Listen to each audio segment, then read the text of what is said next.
أعلن في داخل سوريا عن تشكيل القيادة المشتركة للمجالس العسكرية الثورية، والتي تضم جانبا كبيرا من القوى الفاعلة على الأرض في مختلف المحافظات السورية، وذلك بحضور عدد من القيادات السياسية والروحية للثورة السورية في الداخل والخارج. وقد تشكل المجلس وفق هيكلية تعتمد على 3 مستويات رئيسية للقيادة، تتكون من القيادة العامة ومكتب التنسيق والارتباط والمجالس العسكرية لكل المحافظات السورية.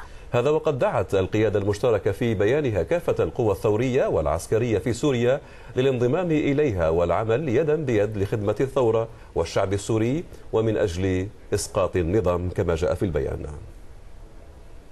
هذا واعتبر العميد مثقال البطيش عضو القيادة المشتركة للمجالس العسكرية الثورية أن هذا الإعلان هو خطوة مهمة نحو تضافر كل الجهود من أجل إسقاط النظام.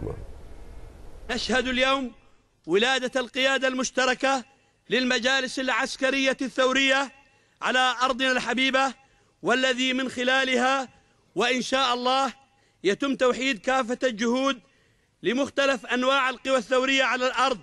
وبهذا التوحيد نأمل أن تتضافر الجهود لإسقاط نظام الغدر والخيانة الذي دمر المدن والقرى وهجر الشعب.